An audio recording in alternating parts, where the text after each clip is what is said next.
முந்தைய அதிமுக ஆட்சியின் போது எடப்பாடி பழனிசாமி மற்றும் அவரது உறவினர்களுக்கு சாதகமாக பிறப்பித்த அரசாணை எதிர்த்து வழக்கு தொடரப்பட்டிருக்கிறது.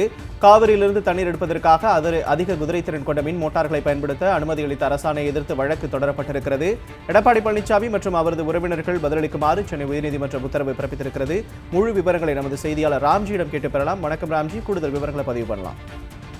காவிரியில் இருந்து தண்ணீர் எடுப்பதற்காக முன்னாள் முதல்வர் எடப்பாடி பழனிசாமி மற்றும் அவரது உறவினர்கள் அதிக குதிரைத்திறன் கொண்ட மின் மோட்டார்கள் பயன்படுத்த அனுமதி வழங்கி கடந்த 2020ஆம் ஆண்டு அதிமுக ஆட்சி காலத்தில் பிறப்பிக்கப்பட்ட அரசாணையை ரத்து செய்ய கோரி அந்த மனுவுக்கு பதிலளிக்கும்படி எடப்பாடி பழனிசாமி மற்றும் அவரது சகோதரர்களுக்கு சென்னை உயர்நீதிமன்றம் உத்தரவு பிறப்பித்துள்ளது.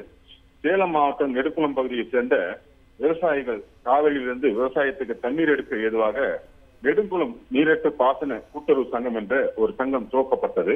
மேட்டூர் இடது கரை பாசன கால்வாய் ஆயக்கட்டுதாரர்களான முன்னாள் முதல்வர் எடப்பாடி பழனிசாமி மற்றும் அவரது உறவினர்கள், சகோதரர்கள் உள்ளிட்ட 18 பேரை சங்கத்தில் சேர்க்கப்பட்டார்கள். இதுல எடப்பாடி பழனிசாமி தனது அதிகாரத்தை துஷ்பிரயோகம் செய்து கூடுதல் குதிரை திறன் கொண்ட மின் மோட்டார்களை பயன்படுத்த அனுமதி வழங்கி கடந்த 2020ஆம் ஆண்டு ஒரு அரசாணை பிறப்பிக்கப்பட்டது.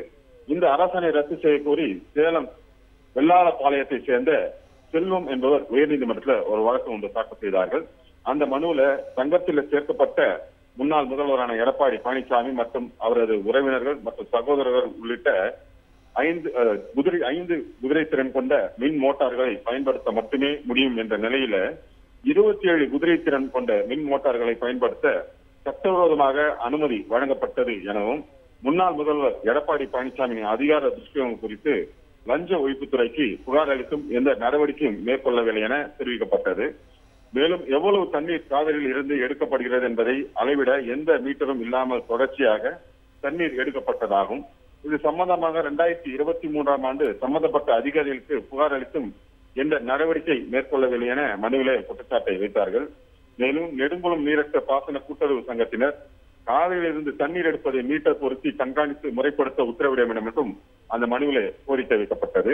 இந்த வழக்கு இன்று பொறுப்பு தலைமை நீதிபதி கிருஷ்ணகுமார் மற்றும் நீதிபதி பாலாஜி அமர்வுல இன்று விசாரணைக்கு வந்தபோது எடப்பாடி பழனிசாமி மற்றும் அவரது சகோதரர்கள், உறவினர்கள் உள்ளிட்ட 31 பேருக்கு இந்த வழக்கு தொடர்பாக பதிலளிக்க உத்தரவு பிறப்பிச்சிருக்காங்க.